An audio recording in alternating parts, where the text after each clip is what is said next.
So, we proved mean value property for the harmonic functions. Now, we will see some consequences of it. So, this is something you have seen in complex analysis, right. If you prove Cauchy's integral formula, there are certain things which follow from that. Okay. So, start with maximum principle. So, maximum modulus or maximum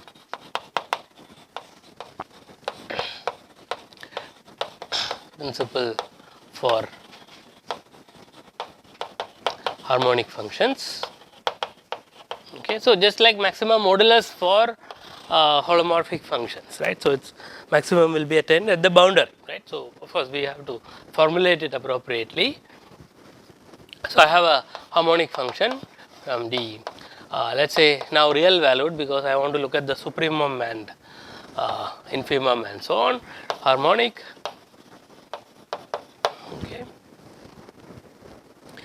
So, it satisfies the mean value property, right. Hence you satisfy the mean value property,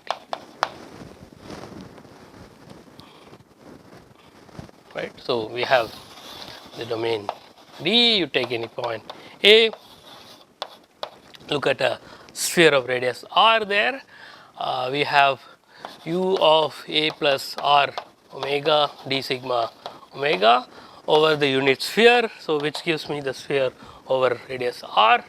This is equal to the value of u at A, right. So, that is the mean value property. So, let us write down maximum principle. Okay. So, let u be a real valued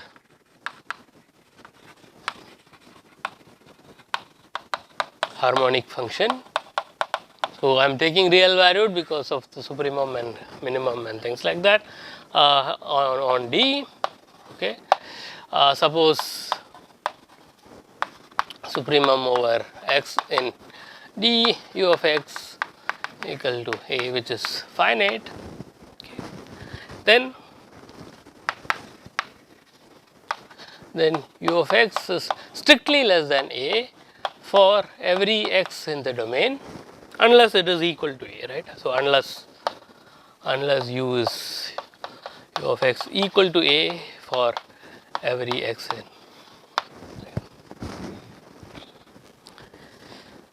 Okay. So, I have a real valued harmonic function in a domain D.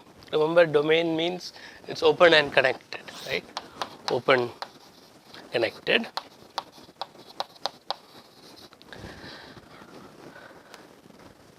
So, you look at the supremum of u, if that is finite, then it, well, if it is not finite, you will most of the time look at bounded domains and so on. So, this is not a stringent condition. Then we have a strict inequality. Okay. So, look at that, it is not u x less than or equal to A, u x is strictly less than A. If it is attained at some point, then it's a constant everywhere, right. This is precisely what you see in maximum modulus principle for holomorphic functions, except that you will look at mod f, right. So, similar statement is true, but then mod u is not harmonic anymore, it's what is known as subharmonic. So, that will be a slightly different treatment from what we have. Okay. And proof of this is exactly the same.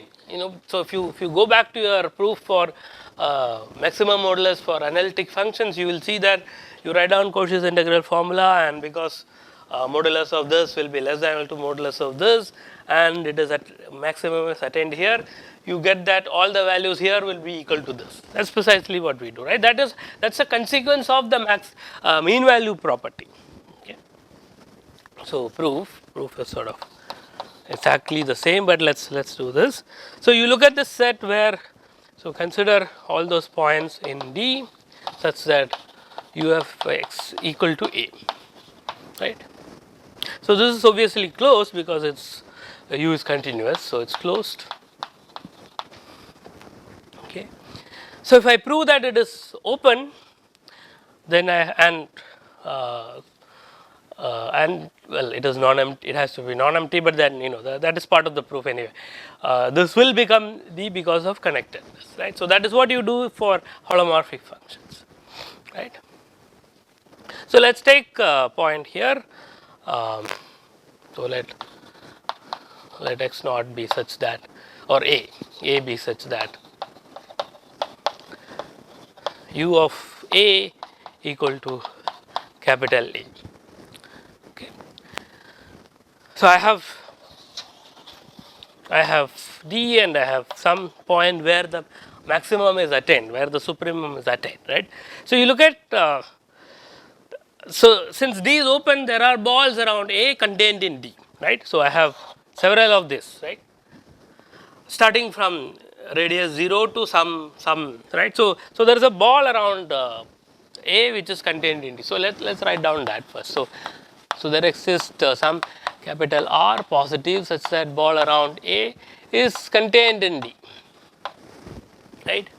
So it's the ball, right. So B A capital R is all those points in D which are at a distance from A less than R, right, strictly less than R, right. So that's a solid ball, right, not the sphere, it's a ball.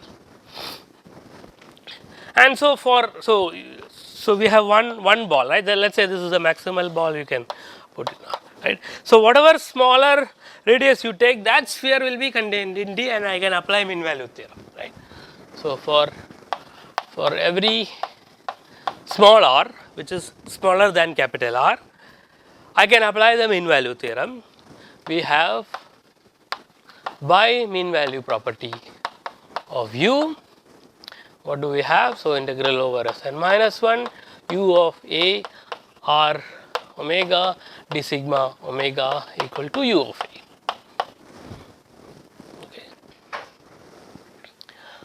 So remember, this is equal to capital A, that is the supremum, right. All these guys will have to be less than or equal to capital A, right, because that is the A is the supremum. So but if they are equal, so if u is less than A, so let's draw the picture again. So I have A and I have a sphere of radius r. So if u is less than A, then that is an open set, right. So there would be an arc where it is less than A. Then the integral cannot be equal to A, it will be strictly less than A, right. It may be capital A at all these places, but if it is strictly less than capital A here, then the total integral cannot be equal to capital A, it will be strictly. So all these points will have to take the value A, capital A, right. So this tells me that u of A plus r omega equal to capital A for every omega in Sn minus 1. So that is mean on all of this sphere it is A.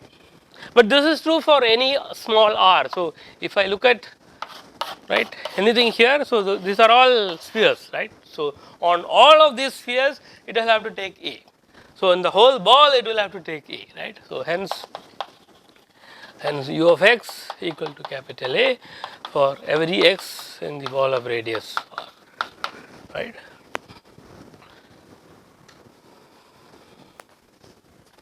So if you look at this, we are proving that if I take a point here, I have the whole ball around that point which is contained in that. So that is open, right. This is precisely the proof for maximum modulus. So I have this closed and open, and so hence u is a constant. U is a constant. So if it does not attain the point maximum inside, then this will have to be strictly less than A for every point.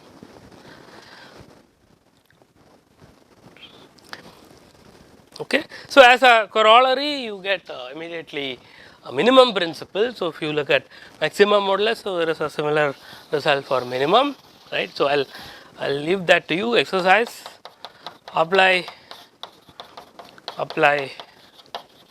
maximum principle to minus u, right. If u is harmonic, minus u is also harmonic, and maximum supremum of minus u will be minimum of right, minus of minimum of u or whatever. So apply that, you will get minimum principle. To get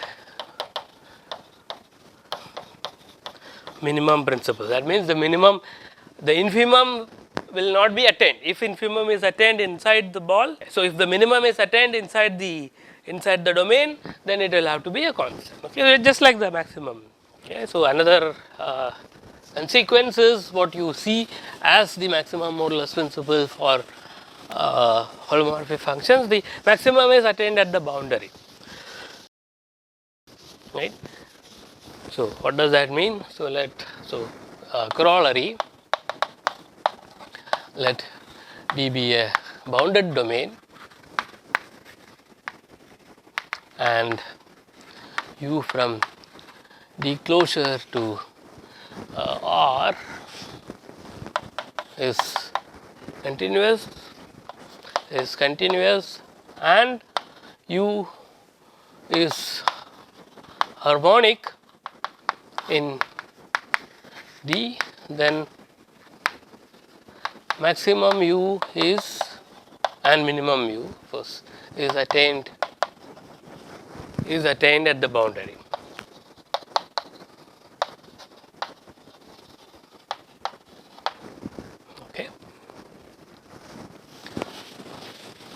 Okay, because D is a bounded domain, so D closure is compact, U is continuous on a compact set, so its maximum will be attained, right?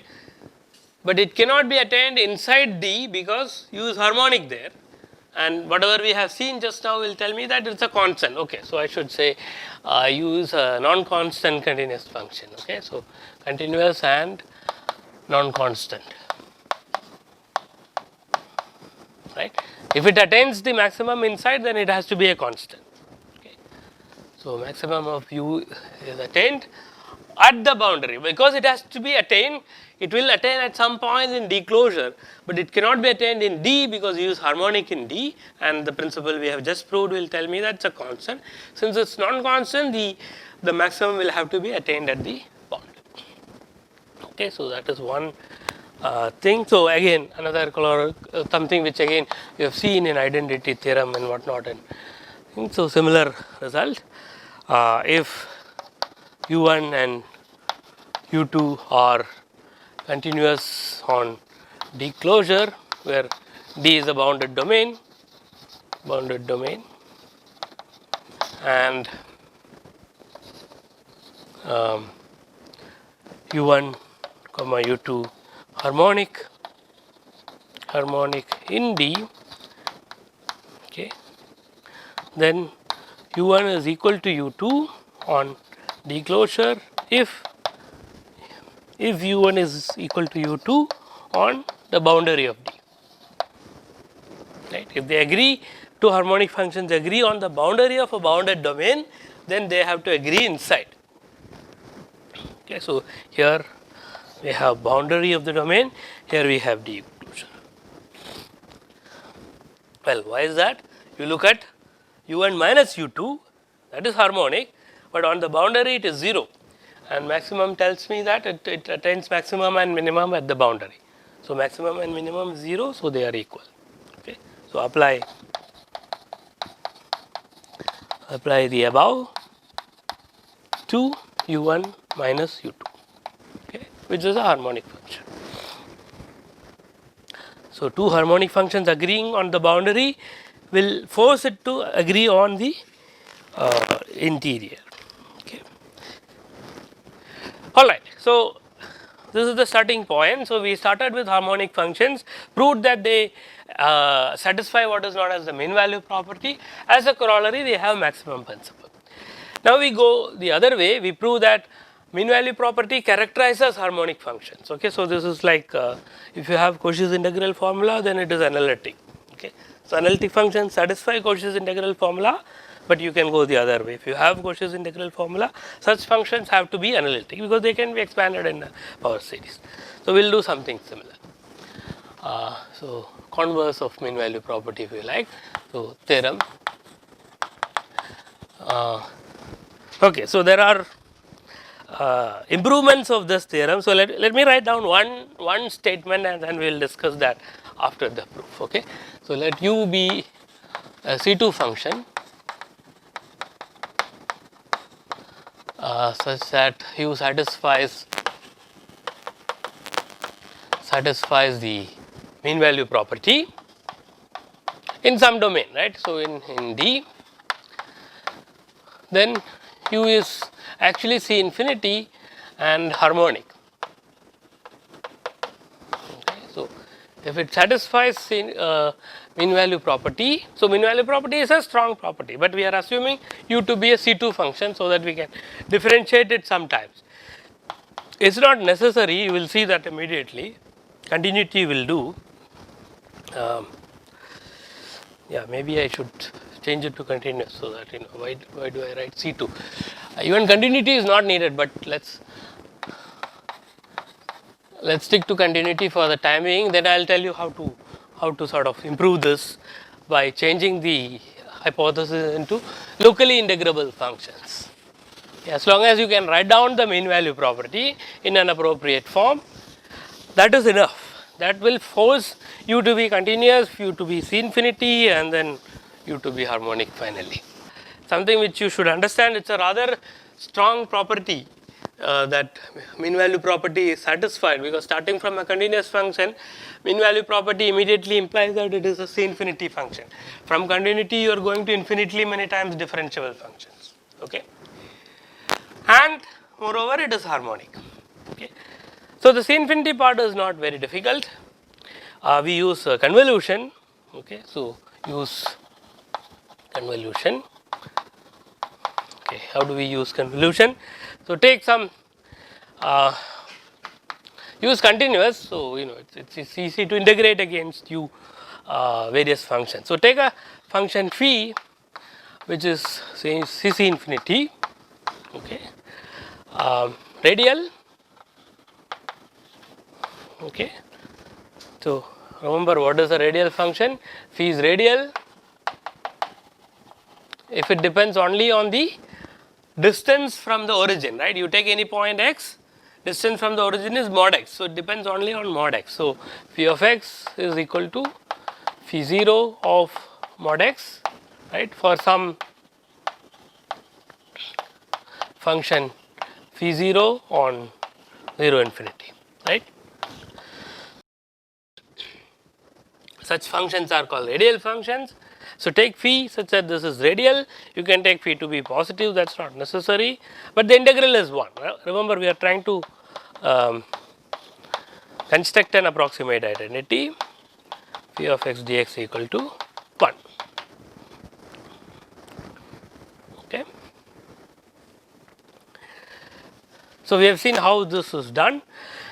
Now, you dilate phi to get an approximate identity for L1. Okay. So, construct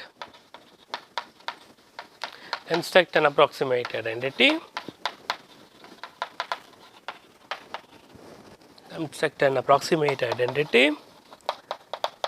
by, well, what do? You dilate by epsilon. So, phi sub epsilon at x is 1 by epsilon to the n phi of x by epsilon.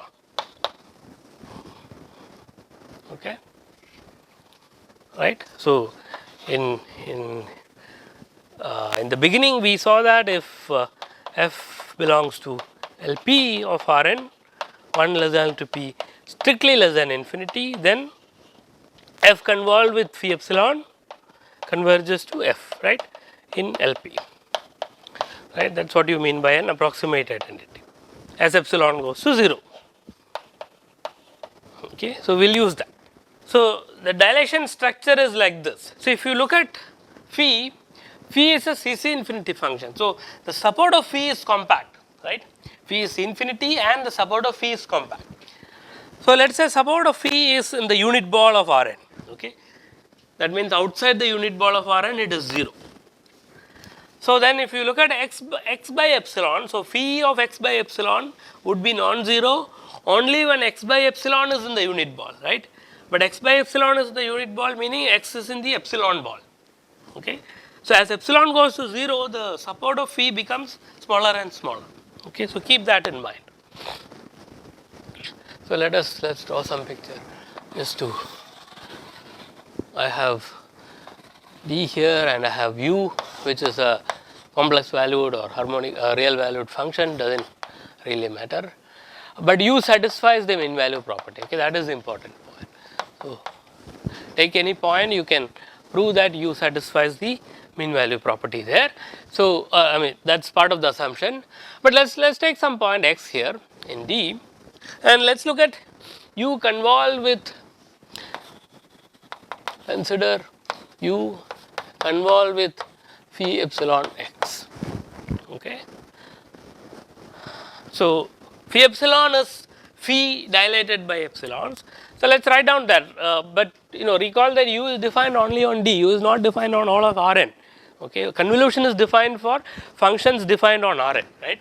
So, this has to make sense, okay, but we will see why this makes sense. So, let us write down this. So, this is integral over Rn U of x minus y phi epsilon y dy. Okay. I want to say this, well, there was some 1 by root 2 pi n and all that, right, because we took 1 by root 2 pi n. So, let me write down that the definition of epsilon convolution, that is just to make sure that everything converges. Well, I want to say this makes sense for small epsilon. Okay. So, for all small epsilon positive, small will of course depend on where the point x is. For all small epsilon, this makes sense. Okay. What does that mean? Well, remember phi is compactly supported and phi epsilon will have smaller and smaller support, right. So, if you look at the integral here, phi epsilon is supported in a smaller and smaller neighborhood of origin. Okay. So, y, as long as it is in a smaller neighborhood of origin, this will be non-zero, otherwise it is 0. Okay. So, that part does not make any contribution, right. The only contribution that will come from the integral is when this is non-zero. That means when y is very close to 0. Okay.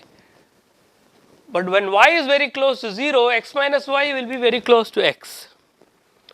So, as long as x minus y belongs to a ball here, which is inside D, U of x minus y will make sense, right. So, let us be a bit more precise. So, let us take support of phi contained in the unit ball, okay, in Rn.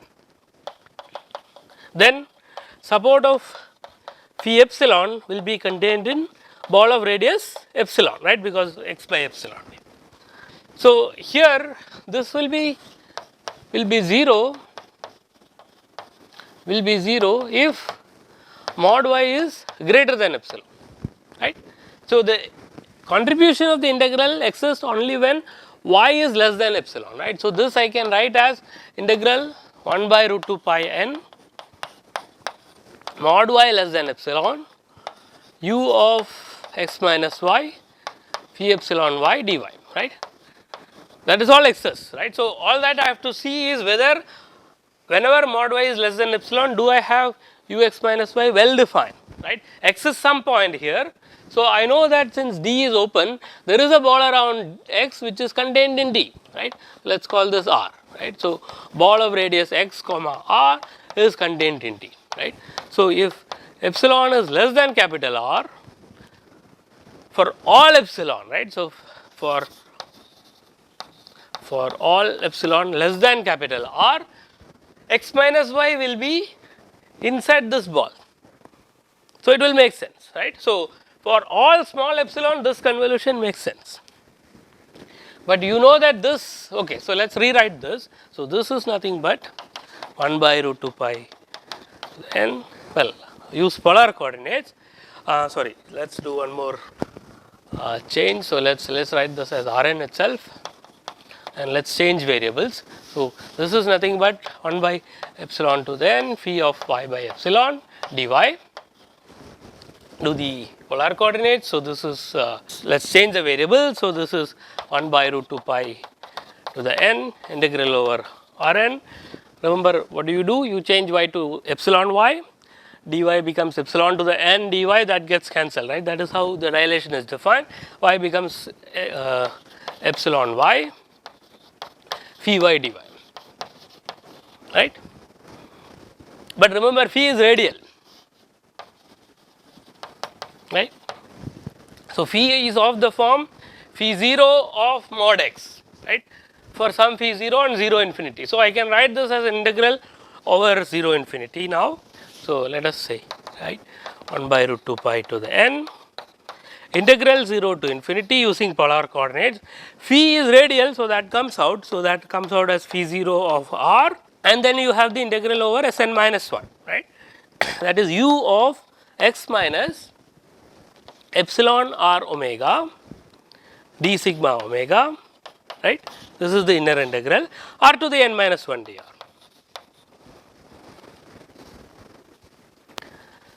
Correct. Y becomes r omega, right. Is this fine? Now, what is this?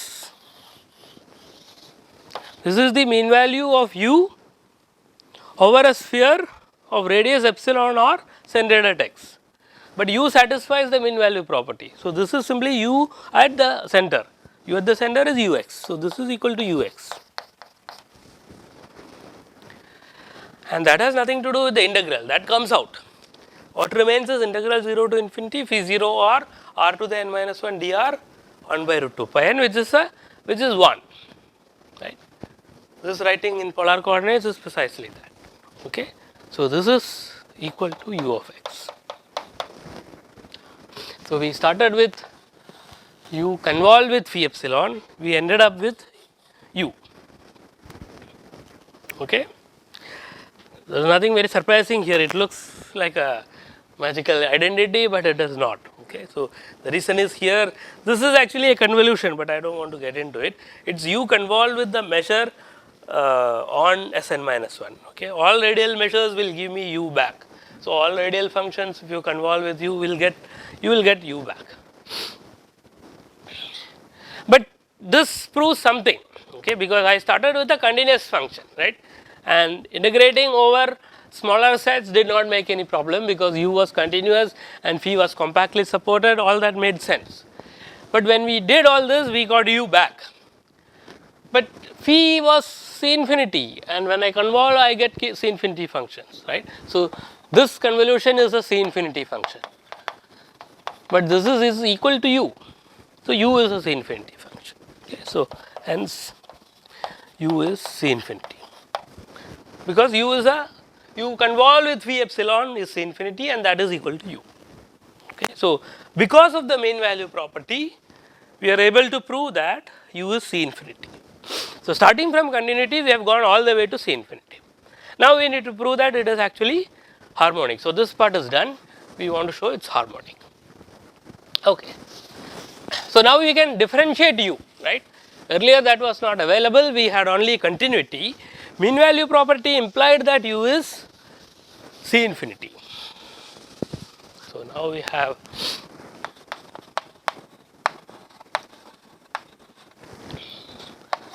integral over xn minus 1 u of x plus r omega or x minus r omega, it does not really matter, equal to u of x, right. So, this is what we have, this is the mean value property, right. So, remember now u is infinity, right. So, u is infinity and Rn or d or whatever. So, this is my domain D, x is a point here, and I am looking at a ball of radius r here, right, which is entirely contained in D, right. So, this is true for, so let us take the maximal ball and then, so let us take this is x and this is capital R, and this is true for all small r smaller than capital R, right. For any ball of radius small r which is contained in the domain, I have this mean value property, right. So, for small r in an interval, I will have this property, because I want to differentiate with respect to r, okay. So, next differentiate, I can differentiate because u is infinity now, right, and this is composition with another C infinity function. So, in R this is a very nice function. So, next differentiate with respect to R twice, okay. So, I will write down the expressions, is this fine? So, I have mean value property for u, and that is true for all spheres inside D, right. I fix a point, look at all spheres inside D centered at that point, I have mean value property. So that gives me a radius which is in an open interval. For all those radius, this would be true. Okay. So I can look at this as a function of r, right? As a function of r, it's constant because it depends only on x, it doesn't depend on r, right? And as a function of r, it is differentiable, right? So it's a constant differentiable function of r. So when I differentiate, I'll get 0, right? But this is an integral, so this is going to give me some expression. So let's do that. So differentiate with respect to r twice. We get 0 equal to 0 comes from here, right? The right hand side when I differentiate with respect to r, I'll get 0. Let's differentiate this twice, right? So d square by, so let's write down that d square by dr square of Sn minus 1 u of x plus r omega d sigma omega. Okay. Well, how do you differentiate this? Remember, u is a function of n variable, right? So this is u of x1 plus r omega 1, x2 plus r omega 2, etc., xn plus r omega n, right? This is how u looks like. Omega 1, omega 2, omega n would be a point in Sn minus 1, right? Well, how do you differentiate this? You differentiate this, all the variables, you will have partial derivatives, do it again, right? Okay, so this is simply, of course, you can take this inside because you are integrating over a compact set. This is a nice infinity function, so apply dct, etc. Okay, so this is simply Sn minus 1. So let me write down the expression and then I'll tell you. J k equal to 1 to n d square u by d xj xk of, so at x plus r omega, and I'll have omega j omega k, right, d sigma omega. Okay, so stare at it for a while, we'll see why this happens and we'll see why it gives us harmonicity. This is fine. So you differentiate each time. See, if you want to differentiate this with respect to r1s, you will do a du by dx1. When I differentiate with this with respect to r, I'll get a w1, right? And so on. But each such term has to be differentiated once more, right? That is d square by dr square. So I have omega 1 coming out, and when I do the next one, I'll have d square by dx1 square, another 1 omega 1 will come. So that will be omega 1 square. So that is one term, right? But here I'll have omega 2, and when I differentiate with respect to the other one, I'll have again x omega 1 omega 2 coming out. So I mean, you have cross terms and pure terms, right? So whenever j equal to k, you will have omega k square, otherwise you have these things.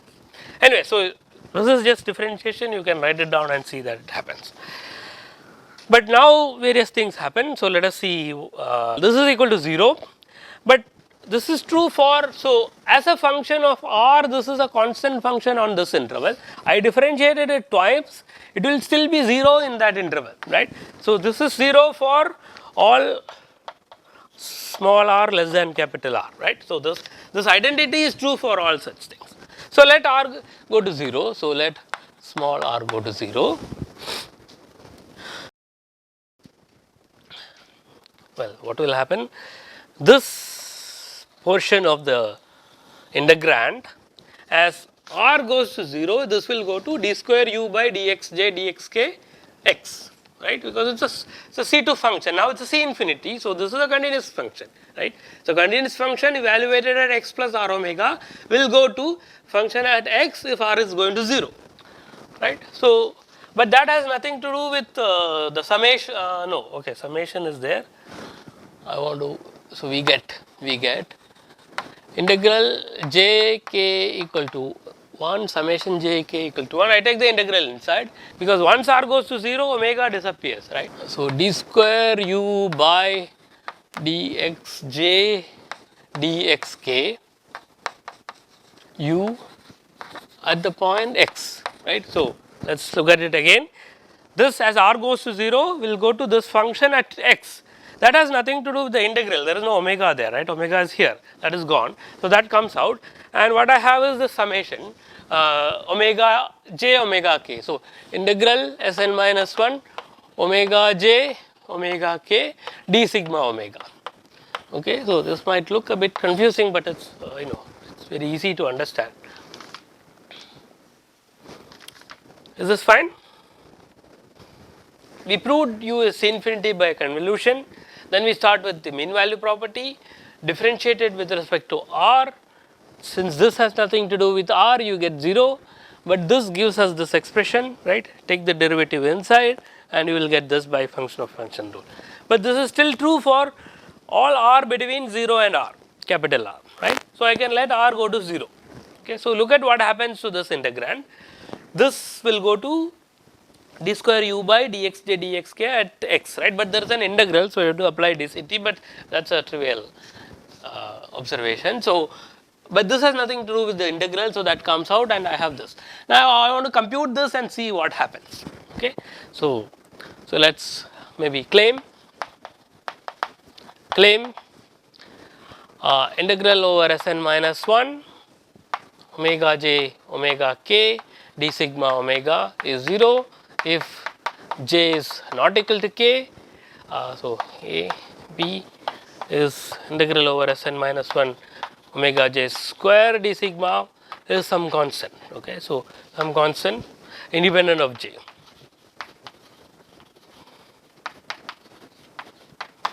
Okay, so for each j it is the same constant. Well, I don't know if you have done this calculation, but you can do this in R2 surely, because omega 1 and omega 2, right. So, those would be sin theta and cos theta, right, because the coordinates on the circle are sin theta and cos theta, and so if you integrate from 0 to 2 pi, you will see all that happening. Okay. So, one of the integrals will be 0, and omega 1 square or sin square theta or cos square theta will have the same integral. So, do this as exercise, do this as exercise for n equal to 2. So, one would be integral over 0 to pi, correct, omega 1 omega 2, right, there is nothing else, right, omega 1 omega 2 are cos theta and sin theta. So, this is sin theta cos theta d theta, that should be 0, integral 0 to 2 pi sin square theta d theta. So, that would be the square part equal to integral 0 to 2 pi cos square theta d theta, right. They will be same. Of course, that is easy to see, but you can do the integrations explicitly if you like. But let us justify why this is true and why the second claim is true. So, let us start with A. So, consider A. So, I want to look at omega j omega k. So, well let's take some 1 and 2, okay, d sigma omega, right. The same proof will work for ij, right, j and k. So, we are not in n equal to 2, n equal to 2 you can do it directly. Okay. So, let us assume n greater than or equal to 3. So, there is at least one more coordinate. Okay. So, I want to say this is 0. Well, this is 0 because of symmetry. You can change omega 1 to minus omega 1 and you will get the same result. Okay. How do I know this? Well, that is because the measure is rotation invariant. Okay. So, I can apply any orthogonal transformation and I will still get the same integral. Okay. So, let us take a simple orthogonal transformation, take t to be equal to, so I have E1, E2, E3 etc. En, right. So, I have E3 also and up to En, right. So, this is my orthonormal basis.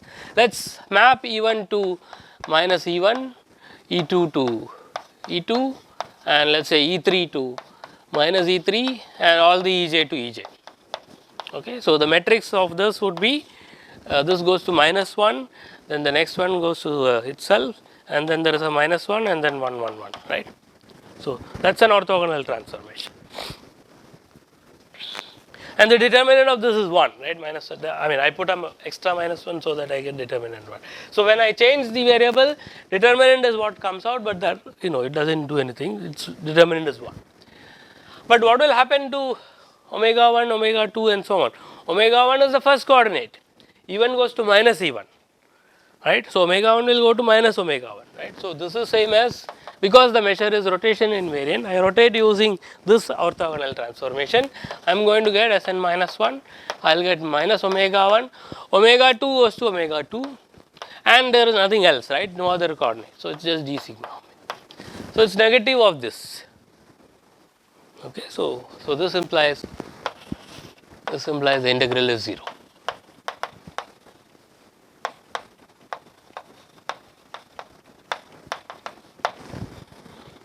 Okay. Now, I can do the same thing for the next one. Next one I have omega j square for a fixed j. So, let us look at omega 1 square. Okay. So, integral over Sn minus 1 omega 1 square d sigma omega. Okay.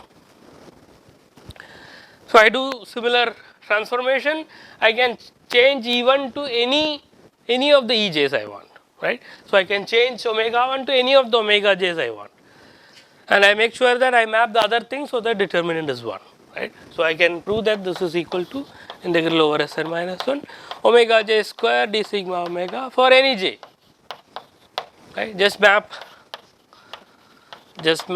E1 to Ej, right, and make sure that determinant is 1. Okay, it is not really necessary because we take modulus of the determinant, but let us not get into change of variables here. So, this integral does not depend on j. Okay, you can actually calculate it because there is only one. I mean, polar coordinates you know how to write down, right, sin theta, cos theta, whatever. So, you can actually write down the integral for this, but we do not need that for the proof. For the proof we need simply that this is independent of j and this is 0. So, if I look at this expression, in this expression whenever j is not equal to k, this is 0, right, that is what we did. So, the only terms that are surviving here would be when j is equal to k. When j is equal to k, we are looking at d square u by dxj square. J equal to k, you have omega j square, but that is a constant, does not depend on j, that comes out of the summation. So, what remains here is j equal to 1 to n d square u by dj square, that is Laplacian of u, correct. So, from here we get simply Laplacian of u acting on x, I mean at the point x, and that is 0, right, we started with 0, that is what we wanted to prove, okay. Implies u is harmonic, right. For any x in the domain, we wrote down the mean value, differentiated it twice and computed these integrals to say that this is equal to Laplacian. So, the identity is d square by dr square of this, and you take a limit of this as r going to 0, we get Laplacian of u at x, okay. That is the identity. Since this is 0, Laplacian of u at x is 0, and that is true for all the points in the disk in the domain, and so u is harmonic. So, mean value property implies that u is harmonic, but we started with a continuous function, right. So, starting from a continuous function, I have rubbed off, we got u is infinity by convolution. So, whenever convolution is defined, you can do the same trick, right. So, you do not need continuity for that, you need much less, okay. So, what is known as locally integrable. So, let us do that. I will give a sketch of what needs to be done, okay, because we may not exactly use this. Okay, so, corollary. Okay, so, problem is with mean value property. Okay, so, let's write down two corollaries and then we will see. Okay, so, if u is harmonic, then u satisfies the ball mean value property. Okay, what is that? That is, so u is harmonic in some domain, right. So, that is if A is in D and B, A, R is contained in D, right. So, I have the domain D, I have the point A, I have a ball of radius capital R contained in D, then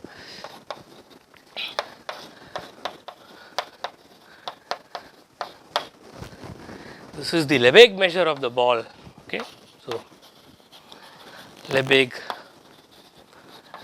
measure of the ball AR. What is that? That is some constant times r to the n. Integral over BAR. Okay, u of y dy. Okay, this is u of a.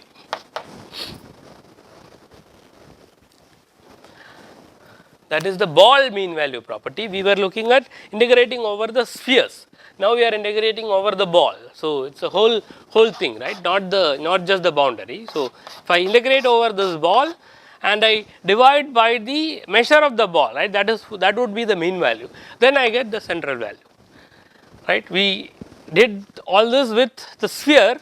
We integrated over the sphere divided by the measure of the sphere, that is why normalized surface measure, then you get the value at the center. Right? That is what we are saying with balls as well. Well, that's not very surprising because you can go to balls from spheres by polar coordinates. Okay, so use polar coordinates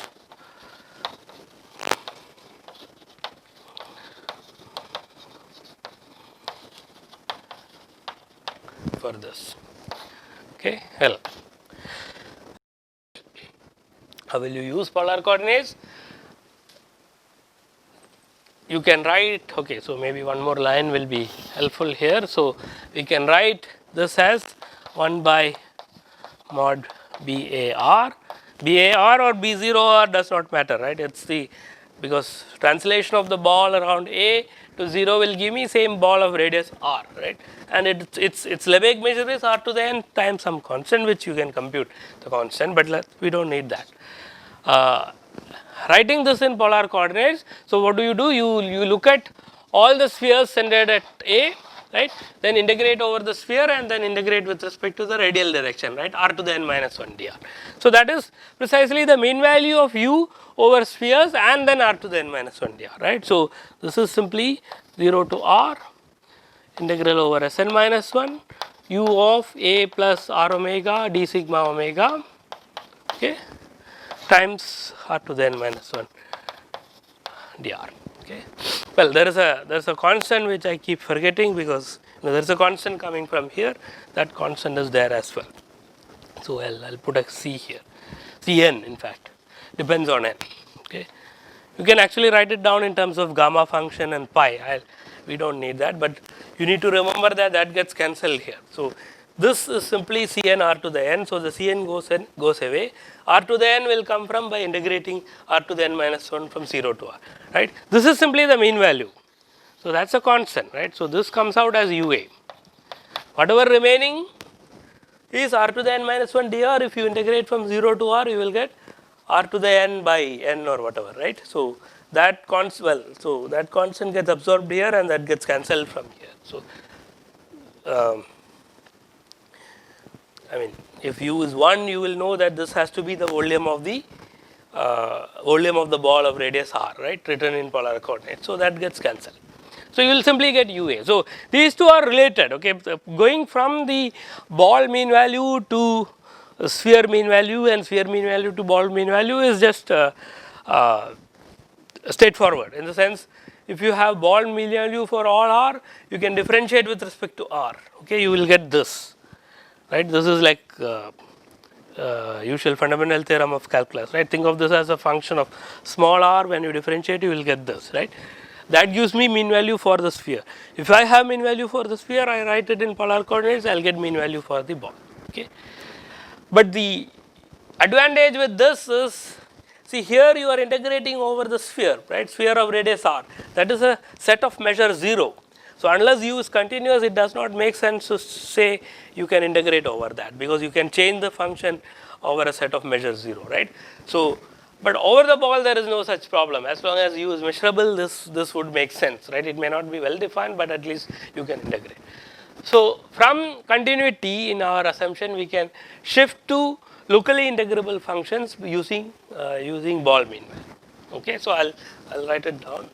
2 let u be locally integrable. So locally integrable function defined on defined on, say, let's say some d, okay, and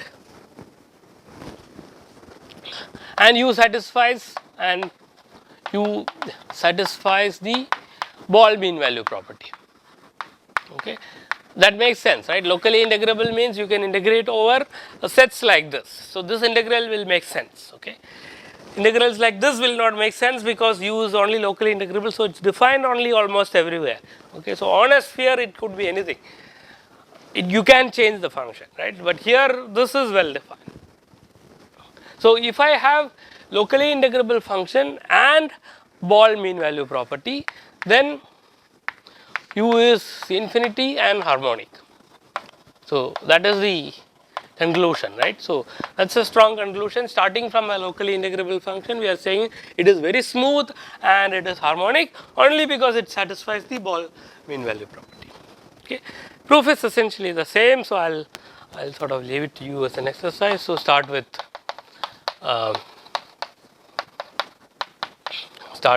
maybe convolution of u with u convolved with some phi, right? Phi radial supported in a small ball around 0, right? Prove that u star phi. Prove that u star phi is, well, now it's continuous. So phi radial C infinity supported in a small ball.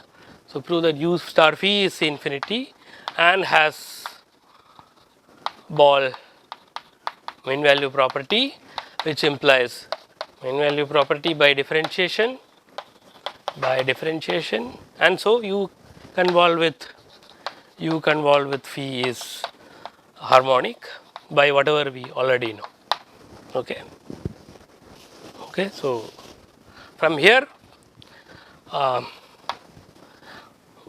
choose u phi to be an approximate identity, right? Construct phi epsilon from phi and prove that u convolved with phi epsilon converges to u uniformly on compact sets, right?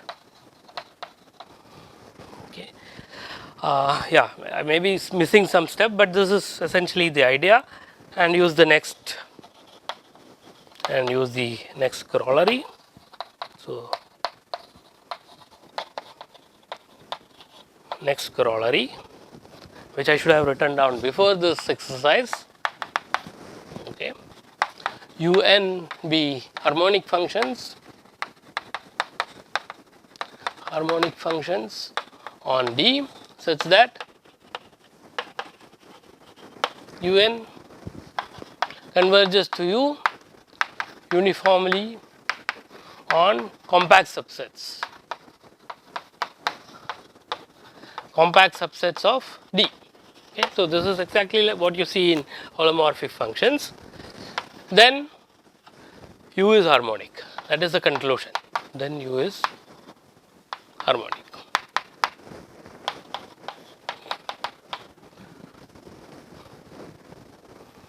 Okay, so I'm going a little bit fast with this. We'll stop here.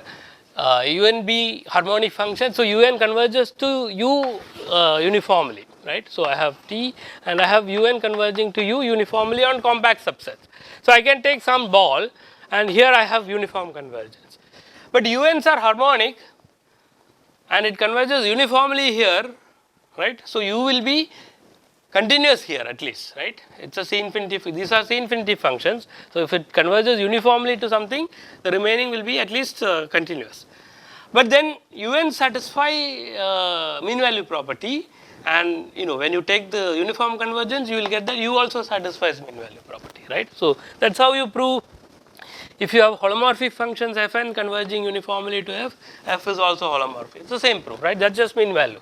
So integral Sn minus 1 un x plus r omega d sigma omega converges to integral Sn minus 1 u x plus r omega d sigma omega, and this is nothing but u n x, and that converges to u of x, right. So, these two will have to be equal.